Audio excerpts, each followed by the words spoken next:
ঘুষ যতদিন মুক্ত হবে না, দুর্নীতি যতদিন বন্ধ হবে না, ততদিন আমার দেশের মানুষ কোথার কসম করে বলবো কিঞ্চিত পরিমাণ শান্তিতে থাকতে পারবে না। চাকরি করে 30,000 টাকা বেতনের, তার বাসা ভাড়া 25,000 টাকা, তার ছেলে প্রাইভেট যে স্কুলে পড়ে সেই স্কুলের মাসিক বেতন দিতে হয় 5,000 টাকা, তার যে গাড়ি নিয়ে চলাচল করে সেই গাড়ির দাম 20 লাখ টাকা।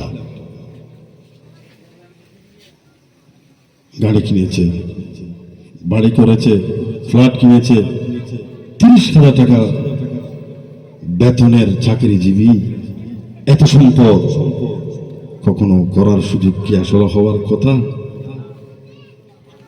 একতলা নয়, 5তলা বাড়ি, একটা নয় একাধিক, তাদের কে দিয়ে হয়েছে? আমার আপনার ট্যাক্সের যেই টাকা সরকারের কাছে দিয়ে আসি সেই টাকাগুলো তারা লুট করে খায়।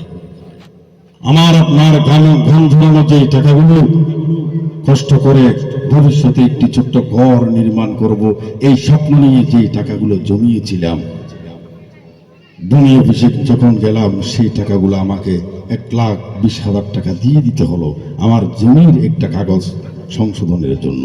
চিন্তা করে দেখুন কোন দেশে বসবাস করি। বাংলাদেশ এত অনুন্নত দেশ নয়, অনেক উন্নত দেশ। এই দেশে অনেক কিছু উৎপাদন হয়, তবুও কিন্তু এই দেশটা বিশ্বের থার্ড ক্লাসের মধ্যে তারা ঝুলিয়ে রেখেছে। কেন?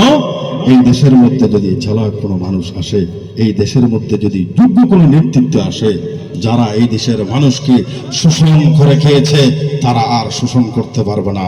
এই কারণে এই বাংলাদেশ হয় না, কোন দেশ থেকে লুট করে খাওয়ার জন্য বসে আছে, মেধাবীরা যেতে পারবে না সেখানে।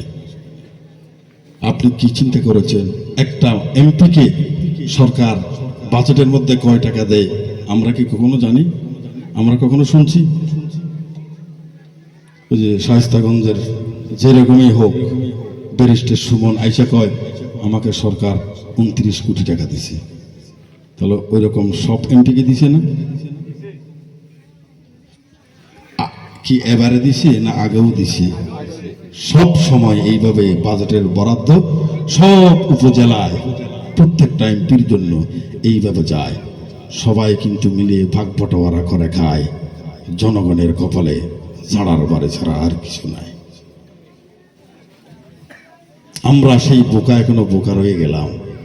আমার দেশ উন্নত হবে না যতদিন মেধাবীরা এই দেশের নেতৃত্বের স্থানে যাবে না। মূর্খরা আমাদেরকে মূর্খ বানিয়ে রাখবে, এই দেশ তারা উন্নতি করবে না। পাই টু পাই হিসাব চাওয়ার অধিকার আমার আছে, কারণ এটা রাজতন্ত্র দেশ নয়, এটা গণপ্রজাতন্ত্রী বাংলাদেশ, এটা জনগণের দেশ। এই দেশ জনগণ, জনগণ এদেশের মালিক। বাকি পুলিশ বলেন, র্যাব বলেন, বিজিবি বলেন, সব যারা সরকারি চাকরিজীবী আছে ওরা কি করে? চাকরি করে না তো? যারা চাকরি করে তারা কি চাকর? তারা চাকর। দেশের মালিক কারা? প্রজাতন্ত্র। প্রজা যারা আছে আপনারা মালিক দেশের।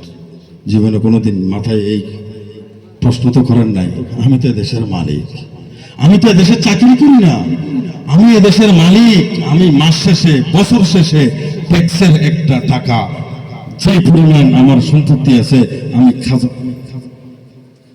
খজানাটা আমি উপজেলায় গিয়ে জমা দিই। এটা ট্যাক্স। এই ট্যাক্সের টাকা প্রত্যেকটা উপজেলা থেকে এইভাবে জমা দেয় কারা? যারা চাকরি করে তারা জমা দেয় না? চাকরি করে না সাধারণ জনগণ তারা জমা দেয়? সাধারণ জনগণ জমা দেয়, যারা চাকরি করে তারা জমা নেয়।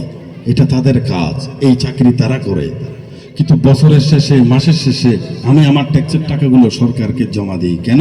আমার দেশটা যেন ভালো চলে। এই জন্য আমি তো মাস শেষে এই দেশ থেকে বেতন নিই না। আমি নাগরিক, আমি দেশের মালিক, আমার বেতন নেওয়ার সুযোগ নাই। আমার ট্যাক্স জমা দিয়ে দেশকে সুন্দর করে পরিচালনা করার দায়িত্ব, তাই আমাকে ট্যাক্স দিতে হয়। আমি দেই, তুমি সরকারি চাকরি করো, তুমি মাস শেষে একটা বেতন নাও। চাকরি করো বলে তুমি বেতন নাও, তুমি কাজ করে তোমার বিনিময় নিয়েছো। তবে আমি আমার দেশের জন্য যা করেছি দিয়েছি, নেই নেই। দেশের মালিক আমরা, দেশের মালিক জনগণ। তবে জনগণ তো মনে করে আমরা দেশের গোলাম আর তারাই হলো দেশের মালিক। না হয় চিন্তা করে দেখুন, পুলিশ বলেন, র্যাব বলেন, বিডিআর বলেন, কেউ কিন্তু লাঠি দিয়ে জনগণকে পিটানোর অধিকার রাখে না। কারণ আমি দেশের মালিক, তুমি দেশের চাকর। তোমার বেতন আমার টাকায় হয়, আমি মালিক, তুমি আমাকে এইভাবে, যতক্ষণ আদালতে প্রমাণ হবে না আমি অপরাধী, ততক্ষণ পর্যন্ত তুমি আমাকে লাথি দিতে পারবে না। আদালত যখন থানায় একটা মামলা হলো আমার বিরুদ্ধে, এই থানায় মামলা হওয়ার পর আদালতে যাবে, আদালত সমন জারি করবে, আদালত থেকে আমাকে গ্রেফতারি পরোয়ানা জারি করবে। যদি আমাকে গ্রেফতারি পরোয়ানা জারি করে আমাকে নিয়ে যাবে, অ্যারেস্ট করবে। আদালতে তোলার আগ পর্যন্ত, প্রমাণ হওয়ার আগ পর্যন্ত আমাকে মারার কোনো সুযোগ নাই, মারার কোনো অধিকার নাই। কারণ আদালত তো এখনো প্রমাণ হয় নাই যে আমি অপরাধী। অপরাধী হলে আমার শাস্তি হবে, যদি আমি অপরাধী না হই শাস্তি কি হবে না। তাহলে আদালতে আমি অপরাধী শাস্তি হওয়ার, প্রকাশ হওয়ার আগ পর্যন্ত আমাকে আমার পিঠে লাঠির বাড়ি দেওয়ার অধিকার কারো নাই, আমার পাছায় লাথি মারার অধিকার কোথাও নাই, আমাকে গলার ধরে টানার অধিকার কারো নাই। চিন্তা করে দেখুন, গোলামে মালিকের গলার ধরে, গোলামে মালিকের পাছায় লাথি মারে, গোলামে মালিকের পিঠে লাঠি দিয়ে পিটায়। তবে এই জনগণ তো জানেই না এরা দেশের মালিক। আমরা বোকা, বুঝি না, বারবার খাই ধোঁকা, তবুও বুঝি না। তবে ভবিষ্যৎ প্রজন্মকে বুঝে নিতে হবে এই দেশের মালিক তারা। দুর্নীতিমুক্ত দেশ যেদিন হবে সেই দিন এই বাংলাদেশ দুবাই এবং সৌদি আরবের চাইতে আরো উন্নত হবে ইনশাআল্লাহ। সৌদি আরব মরুভূমি আছে কি এখানে? এখান থেকে মানুষ টাকা কামাইতে ওখানে যায় কেন? হয় না লবণ চাষ, হয় না চিংড়ি মাছের চাষ, হয় না শস্য ক্ষেত, হয় না কিছু, কিছু হয় না এখানে। দুর্নীতি নাই, দুর্নীতি করার সুযোগ নাই। দুর্নীতি করে লুট করে দেশের সম্পদ খাওয়ার কোনো পুলিশ বলেন, বিডিআর বলেন কারো নাই। ওই কারণে ওই দেশ উন্নত হয়, আর আমার দেশ দুর্নীতি করে। একটা পিয়ন যদি 700 কোটি টাকার মালিক হয়ে যায়, একটা বেনজির যদি হাজার হাজার কোটি টাকা মেরে দেয়, সুইস ব্যাংকে যদি বাংলাদেশের সব টাকা পার করে নিয়ে যায়, এই দেশ উন্নত হবেই কিভাবে? তা আজকে দেশ নিয়ে দুটি কথা বললাম ওই জন্য আমরা দেশের গোলামের মতো মনে করি। আমি আমাকে এই দেশের সবচাইতে থার্ড ক্লাসের জনগণ মনে করি না। জনগণ ফার্স্ট ক্লাসের নাগরিক, এরা দেশের মালিক। কথা বুঝতে পারছি? ধন্যবাদ। দেশপ্রেম সবার বুকে থাকতে হবে। এই দেশ আমার, এই দেশ তোমার। এই দেশকে উন্নত করা আমাদের দায়িত্ব। এই দেশ সুন্দর হলে আমার ভবিষ্যৎ সুন্দর, আমার সন্তান, আমার নাতিপুতিরা সুন্দরভাবে বসবাস করবে এই দেশে। দুর্নীতি করে এই দেশটাকে ধ্বংস করে দিবেন না, ভবিষ্যৎকে নষ্ট করবেন না। এই দেশ সুন্দর হবার মতো একটা পরিবেশ অবশ্যই দরকার আছে না নাই? শুধু আমার সোনার বাংলা আমি তোমায় ভালোবাসি বললে জাতীয় সঙ্গীত গাইলেই হবে না। দেশকে বাস্তবে ভালোবেসে এই দেশকে উন্নত করার দরকার আছে না নাই? আল্লাহ আমার দেশকে আরো উন্নত করুক, সবাই বলি আমিন।